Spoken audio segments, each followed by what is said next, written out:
Today's mission, we're meeting Wilker, who built our roaster in Guatemala. And they got to switch out the thermocouples so that the computer interface works correctly.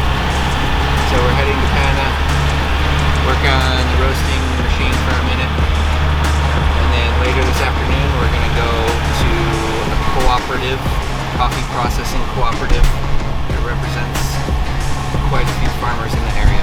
So that's our coffee adventures for the day.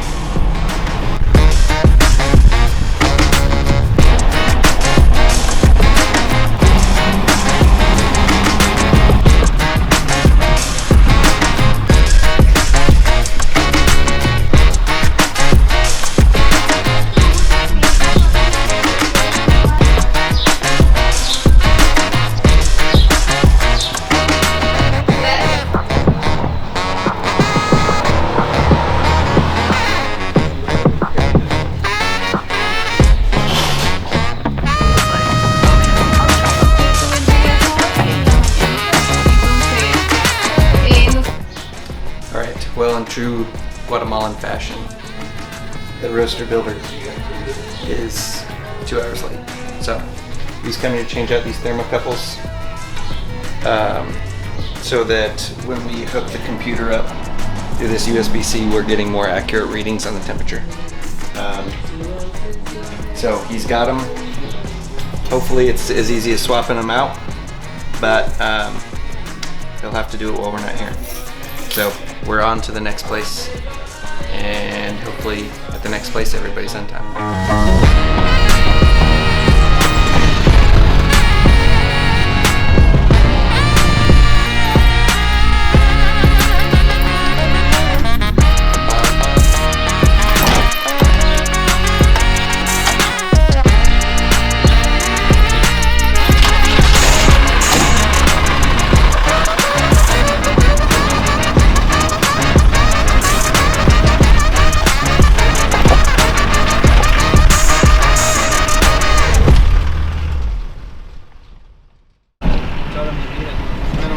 Aviones grandes, sí, muchas veces.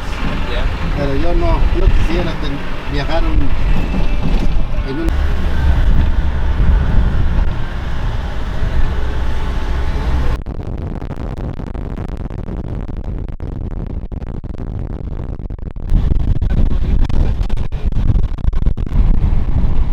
Uno tiene que venir a... Él es el Arturo, está integrado juntamente con la cooperativa. Ah, sí. Entonces, para empezar, comprar pequeños libras y todo, él es el representante, lo podemos comprar, pero si hay cantidades como estábamos hablando, si vamos a crecer el negocio, entonces ya involucran todo de la cooperativa. So I wanted to just voice over here. We got to chat a lot with the farmer there that you see on camera. He's the owner. He owns a farm. He owns actual coffee growing plantation, but he also is the one that started the cooperative for processing coffee. So he shares that processing facility with a couple other neighbors of his that are also coffee farmers. This is cosecha. Sí. So that cooperative represents, he said about 12 or 13, depending on the year, different farmers from his little village. So he lives in a small village just outside of where we live, San Antonio, Palapo. It's actually part of the same municipality, but it's still in a separate village. So his cooperative is representing 12 to 13 different farmers there, including his own farm.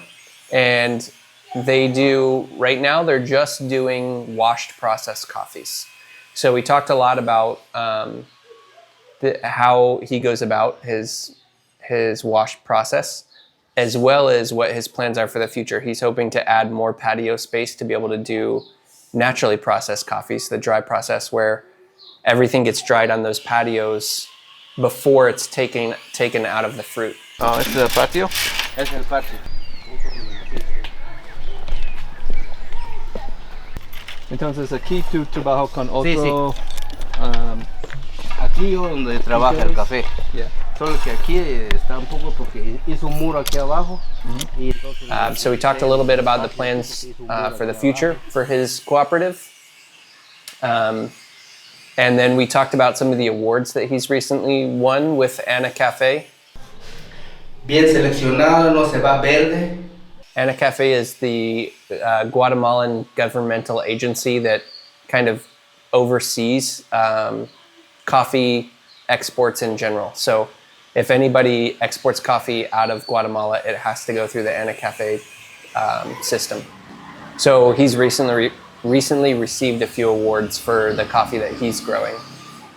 Right now he's growing a mixture of coffees, a couple of varietals, as well as most of the farmers that work in that cooperative. So the main one that they grow is Pache.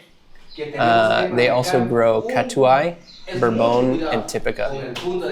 And the reason for growing multiple different types of different varietals of coffee is that some types of coffee have better flavor. Some types of coffee have bigger yields, so more fruit on each tree for each harvest. And then some coffees are more resistant to plant disease, which plant disease is a big deal in the coffee world. It can happen very easily. So a lot of farmers will plant multiple different types of coffee just to kind of hedge their bets. So they don't have to worry about losing their entire crop to plant disease if say 30% of them are a plant disease resistant type of coffee. So it's kind of hedging your bets. Basically, the saying is that you can have either quality, quantity, or durability in coffee, but you can only pick two of those. There's not a varietal that we have right now that is all of those things. It's not disease resistant, very flavorful, and large yields. So you kind of got to pick two of those and then plant based on which two of those is the most important to you. They've got a really grassroots system here that they've put together over the last few years, but it's always growing and developing and getting better and better.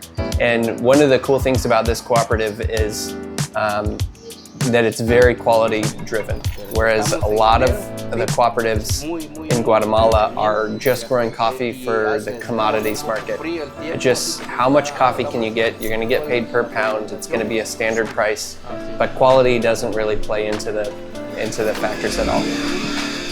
So this is one of the cooperatives around the lake in our region that is really quality driven, quality focused, and so we're excited to see what they're producing now and what they're going to be able to produce in the future.